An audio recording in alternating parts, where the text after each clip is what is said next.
कभी कभी आपकी सबसे बड़ी कमजोरी आपके जीवन की सबसे बड़ी ताकत बन जाती है। आप सोच रहे होंगे कि मैं क्या कह रहा हूँ, कमजोरी भला ताकत कैसे बन सकती है। चलो इसे थोड़ा आसानी से इस कहानी के जरिए समझते हैं। यह कहानी एक ऐसे 10 साल के छोटे बच्चे की है जो जूडो सीखने का मन बनाता है। जूडो यानी कराटे।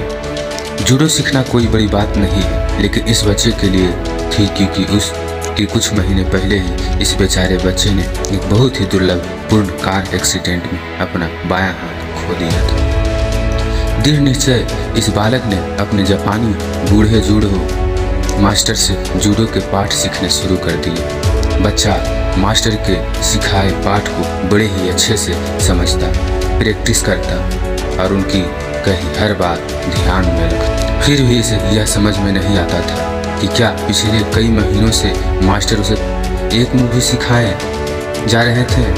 एक दिन अपने मास्टर से पूछ ही लिया, मास्टर क्या आपको नहीं लगता है कि मुझे और भी अलग अलग मूव सिखाने चाहिए। मास्टर बोला, तुम इस मूव को अच्छे से सीख चुके हो और तुम्हें इसे और भी ज़्यादा अच्छे से सीखना चाहिए। लड़का अपने मास्टर की बात को ठीक से समझ नहीं पाया, लेकिन फिर भी उस अपने मास्टर पर भरोसा था, इसलिए उसने मास्टर की बात को मान रखते हुए प्रैक्टिस जारी रखी।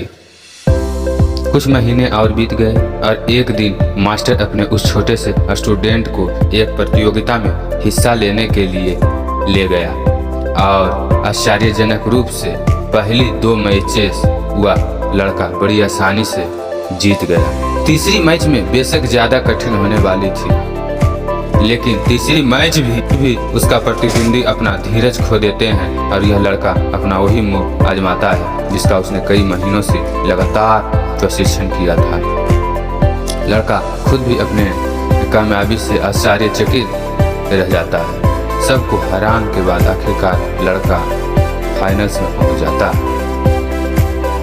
फाइनल में लड़के के अपोजिट जो प्रतिद्वंदी था उसने कई बार ज़्यादा ताकतवर और ज़्यादा अनुभवी मालूम होता था। वो लड़के बेमिसाल लग रहा था। मैच शुरू हुई और छोटा लड़का काफ़ी मार खाने लगा, कहीं वो छोटा लड़का ज़्यादा इंजर्ड ना हो जाए। यह सोचकर रेफरी बीच में आया और उसने थोड़ी ही देर के लिए मैच रोक दी। रेफरी मैच खत्म करार देता, लेकिन तभी मास्टर ने उसे ऐसा करने से मना किया और बोला कि इस मैच को जारी रखने के मैच फिर से शुरू हुई। कुछ देर बाद प्रतिद्वंदी ने एक गलती की और उसे छोटे लड़के ने उसी गलती का फायदा उठाते हुए अपना वही मूव उस पर इस्तेमाल कर दिया जो वह अब तक करके जीतता आया था। अपने से कई गुना ताकतवर और कदाबार प्रतिद्वंदी भी उसके आगे ढेर हो गया। वह छोटा लड़का मैच जीता और प्रतियोगिता में वो विनर बना। घर वापस लौटते हुए रास्ते में मास्टर उस लड़के ने हर मैच के हर मूव का विश्लेषण किया। हिम्मत करके उस लड़के ने अपने मास्टर से वह सवाल पूछ लिया जो उसके दिमाग में कब से घूम चल रहा था। मास्टर सिर्फ एक मूव से मैं कैसे इतने सारे मैच और आखिरकार टूर्नामेंट भी जीत गया? कैसे तुम जीते? उसके पीछे 2 मुख्य कारण जिम्मेदार हैं। मास्टर ने कहा, पहला कारण कि तुमने जूडो के सबसे कठिन मूव में महारत हासिल कर ली थी और दूसरा कारण यह है कि तुमने जो मूव सीखा था उससे बचने का एक ही उपाय है कि अगर तुम्हारा प्रतिद्वंदी तुम्हारा बायां हाथ पकड़ ले। तो मास्टर ने जानबूझकर अपने शिष्य को इतने महीने तक ऐसे मूव महारत हासिल कराई जिसमें उसकी कमी ही उसकी ताकत बन गई। सच्चाई जानने के बाद लड़के की आंखों में आंसू निकले और उसकी आंखों में अपने मास्टर के लिए जो सम्मान था वह कई गुना बढ़ गया।